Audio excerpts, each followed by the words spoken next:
रुआ देख रहल बानी बिहार के डिजिटल क्रांति के जनक न्यूज बिहार के YouTube channel Bharat live TV. समस्या एक बड़ा वर्ग के हो गई बा रोटी के। ये रोटी के जुगाड़ खातिर लोग बाहर गई रहे और वो लोग अब धीरे धीरे वापस आवता। बिहार के श्रमिक वाले जौन मजबूत होकर के गई रहन मजदूरी करे खातिर, वो मजबूर होकर के गोड़े गोड़े पैदल पैदल पाँव में पाँव चले खातिर मजबूर वाले और जान दे करके वो बिहार पहुँचल चाहता कि जब एगो कोनो कौम पर, कोनो संस्थान पर, कोनो विधा पर जब उंगली उठेला तो कहीं ना कहीं वो उंगली के इशारा रउआ तरफ होला।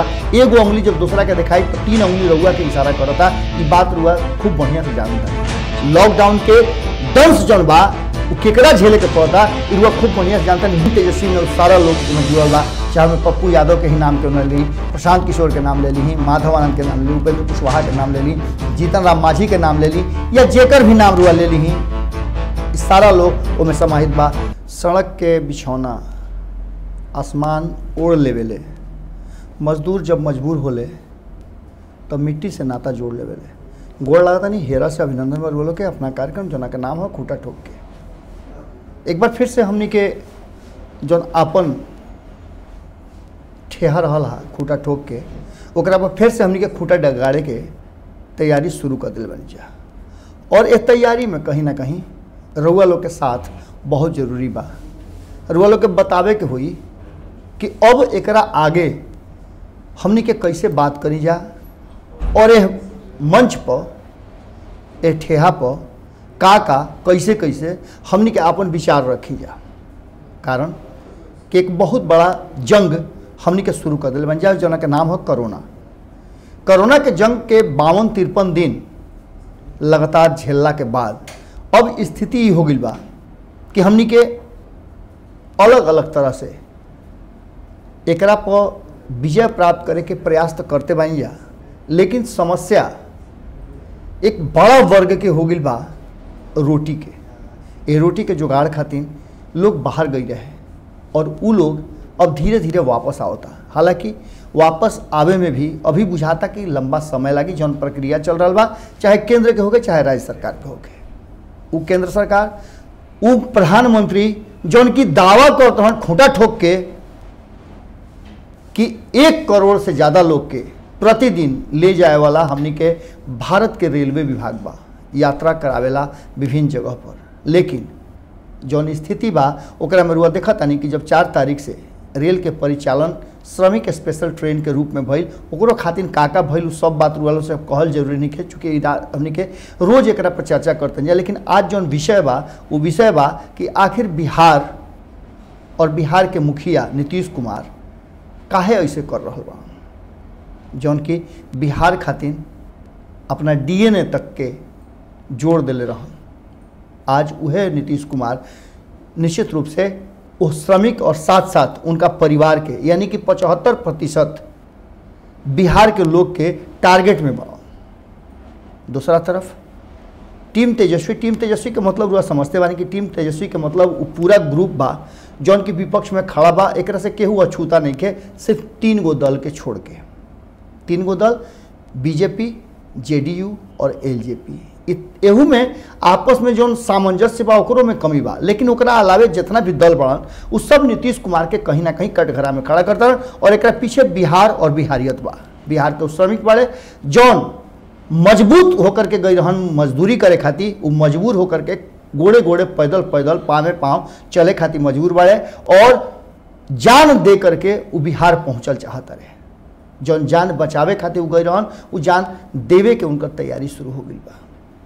बात करनी है रुआ से 75% के, तो ओकरे में एगो आंकड़ा आयल बा और मीडिया के चरित्र भी उजागर हो रहा बा। ओकरा से अछूता हमनियों के नहीं की जा। कारण कि जब एगो कोनो कौम पर, कोनो संस्थान पर, कोनो विधा पर जब उंगली उठेला तो कहीं ना कहीं वो उंगली के इशारा रउआ तरफ होला। एगो उंगली जब दूसरा के दिखाई तो 3 उंगली रउआ के इशारा करता। ये बात रुआ खूब बढ़िया से जानता नहीं। वही तरीका से मीडिया के कुछ घराना के छोड़ दी तो बहुत सारा लोग कहीं ना कहीं झाल और ताल करताल बजावे में अजुराइल बा। और ये अजुरैला से यह देश के जो लोकतंत्र बा वो कहीं ना कहीं धीरे धीरे घुटन महसूस करता। जब लोग घुटन महसूस करी तो निश्चित रूप से लोकतंत्र घुटन महसूस करी। यही बीच में एगो सोच ली कि भारत वाहिद ऐसा देश बा जना देश के ए भयंकर संकट में जना से पूरा दुनिया अजुराई बा और अपना के पीछ में देखता। वही जगह पर भारत के मीडिया दिखा रहा बा कि पूरे मामले में कहीं ना कहीं प्रधानमंत्री नरेंद्र मोदी के लोकप्रियता इतना बढ़ गई बा कि उनकर लोकप्रियता 79-80% तक पहुंच गई बा।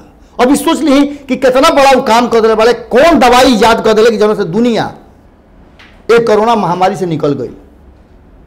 लॉकडाउन के दंश जन बा वो केकरा झेले के पड़ता इरुआ खूब बढ़िया से जानता नहीं। मिडिल वर्ग जौन की बाहर नहीं जा पावत। एगो बहुत सुंदर प्रसंग हमरा ए बीच में देखे के मिल रहा, जौन प्रसंग रुआ से साझा कल बहुत जरूरी बा।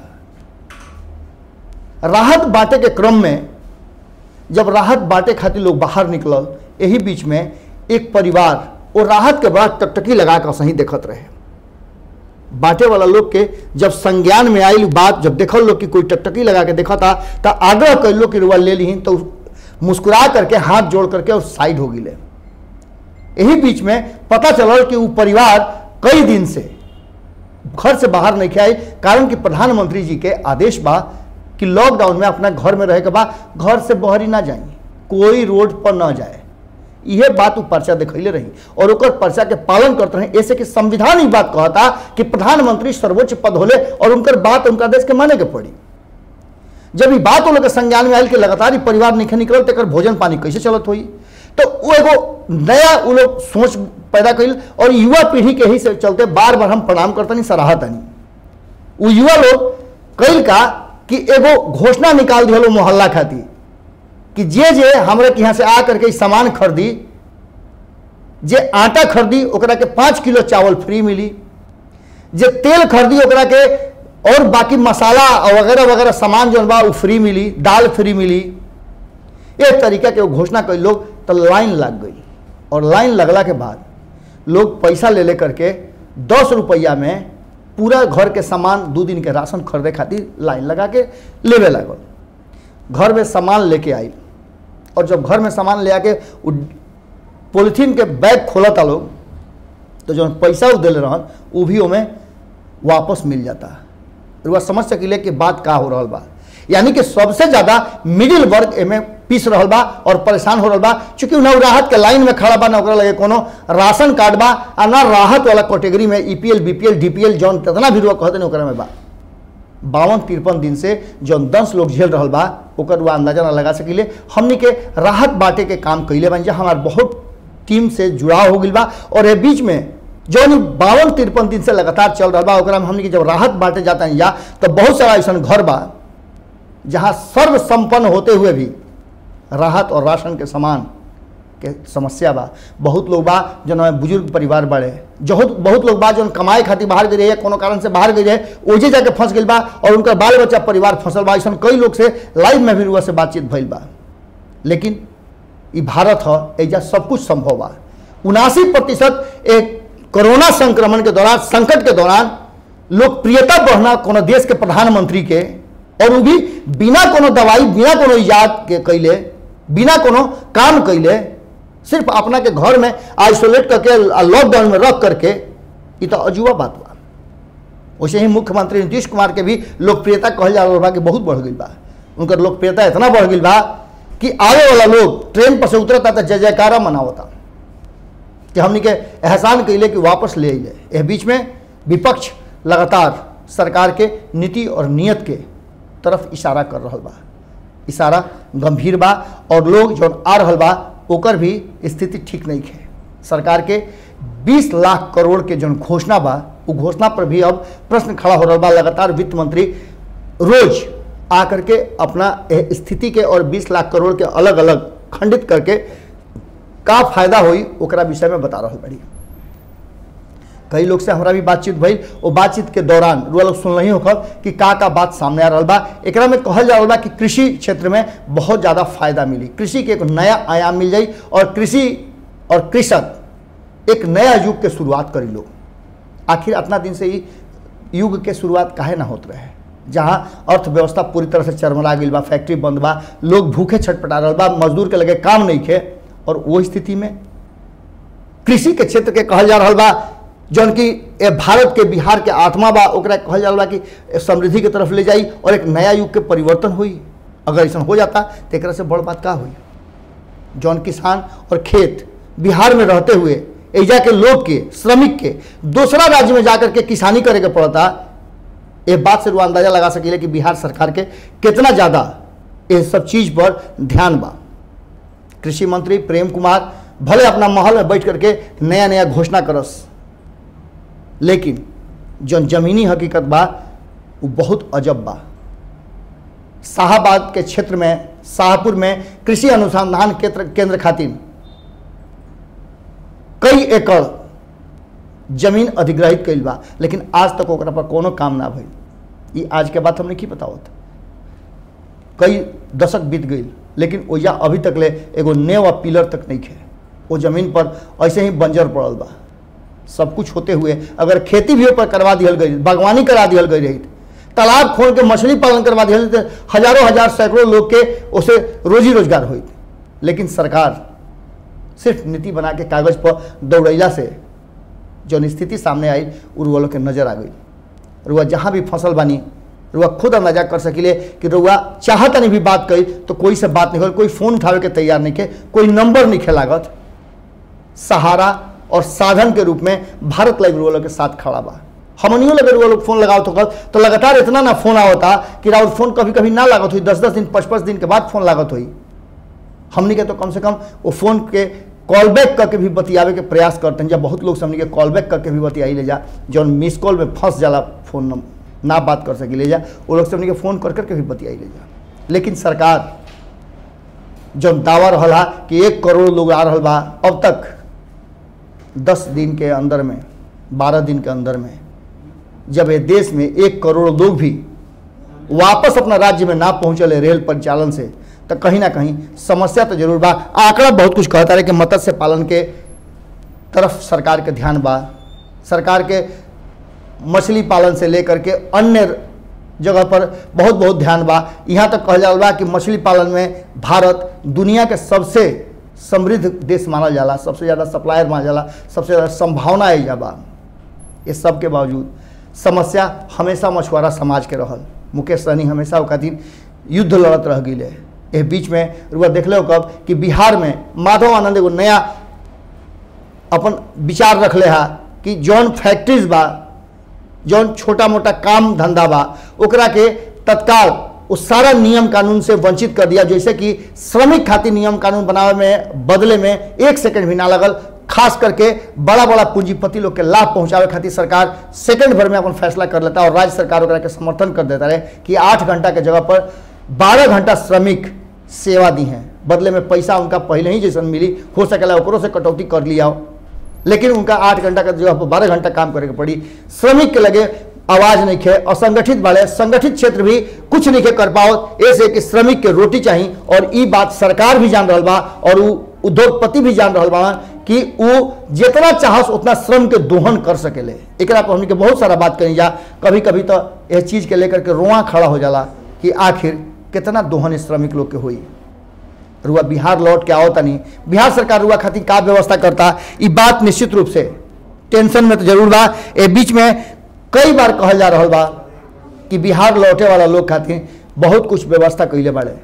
यही खातिर रुआ से कहनी है कि जो रास्ता पकड़ के लोग आ रहा बा, का सरकार लगे इतना भी साधन नहीं खे। 1 करोड़ प्रतिदिन लोग के यात्रा करावे वाला रेलवे विभाग के पास इतना भी नहीं खे कि जो सड़क मार्ग से लोग। हालांकि मुख्यमंत्री नीतीश कुमार एकरा पर बहुत दुख व्यक्त कैले है और एकरा खातिर पदाधिकारी लोग से आग्रह भी कैले है और वो लोग के विशेष रूप से निर्देश भी दिले है कि जे लोग भी पैदल आवता वो लोग खातिर व्यवस्था करके वो लोग के घर तक पहुँचावे के साधन मुहैया कराई जा। लेकिन अभी तक ऐसा कुछ ना भइल।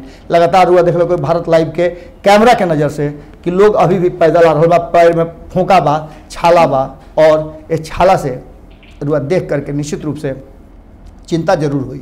ये चिंता के दूर करे के काम निश्चित रूप से सरकार के बा, जैसे कि पालक पोषक और वो लोग के रक्षक सरकार ही बाड़े। विपक्ष चाहे जितना भी करो, लगातार विपक्ष के तरफ से चाहे मदन मोहन झा के बात करी या फिर तेजस्वी यादव के बात करी, हम टीम तेजस्वी के यही से चलते कहिले कि टीम तेजस्वी में सारा लोग में जुड़ल बा, चाहे हमें पप्पू यादव के ही नाम क्यों न ली, प्रशांत किशोर के नाम ले ली, माधव आनंद के नाम ले ली, उपेंद्र कुशवाहा के नाम ले ली, जीतन राम मांझी के नाम ले ली, या जेकर भी नाम रुआ ले ली, सारा लोग उनमें समाहित बा।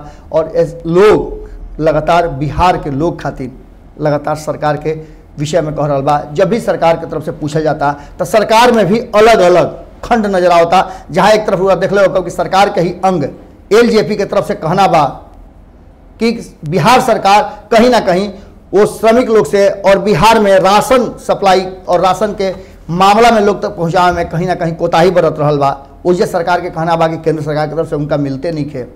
दूसरा तरफ कृषि और किसान के लेकर के जितना भी बात हो रहा बा, श्रमिक के लेकर के जितना भी बात हो रहा बा, उस सारा बात अभी धरातल पर नहीं खे, कागजी बात हो रहा बा। और जब तक ले धरातल पर ना आई तो चिंता निश्चित रूप से हुई। ए बीच में बात हो रहा से कृषि जानकार हर्षवर्धन जी से भी बातचीत करनी। हर्षवर्धन से बातचीत के दौरान वह देख ही हो कि कौना तरीका से वो अपन बात रखले और कहले कि अपार संभावना के बाद भी अगर सरकार पर अमल नहीं के करत तो निश्चित रूप से समस्या गंभीर होकर जा रहा बा। और बिहार लौट के आवे वाला 50 लाख 60 लाख 70 लाख जे भी लोग बा, ये लोग जब बिहार वापस लौट करके आइल बा तो लोग के रोजगार और काम के व्यवस्था करना सरकार के जिम्मेवारी और जवाबदेही दोनों बा।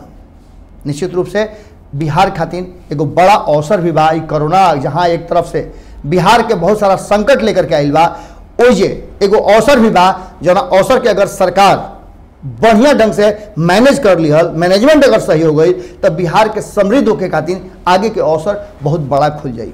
20 लाख करोड़ में बिहार के काम मिलल, अभी तक ले सिर्फ बात और शब्द के जाल बुनल जा रहा बा। एक्यूरेट अभी तक आंकड़ा कोई भी ना बता पाओ, चाहे वो बीजेपी के लोग होके या फिर जदयू के लोग या नीतीश कुमार होकस या सुशील मोदी होकस। हर लोग यह कहता कि यह 20 लाख करोड़ से बिहार के भविष्य बदल जाई। बिहार के भविष्य तो 1,65,000 करोड़ से भी बदलत रहे। 2015 में जौना तरीका से बिहार के बोली लागल, निश्चित रूप से वही घड़ी एगो और बात भई रहे कि नीतीश कुमार के डीएनए पर भी प्रश्न उठा रहे। लेकिन दोनों के स्थिति का बा, डीएनए वाले जाकर के वो 1,65,000 करोड़ वाले से मिल गई है और 1,65,000 करोड़ के हिसाब देवे खातिर अब कोई उत्तरदायित्व ना केंद्र सरकार के बा ना राज्य सरकार के बा। ये तो बढ़िया समय भइल या कहीं कि फिर ऐसा संजोग बनल कि पूरा पोल पट्टी 15 साल के खुल गई और 15 साल बनाम 15 साल के दावा ठोके वाला नीतीश कुमार के पार्टी और सत्ता पक्ष के पूरी तरह से एक्सपोज होके के मौका मिल गई।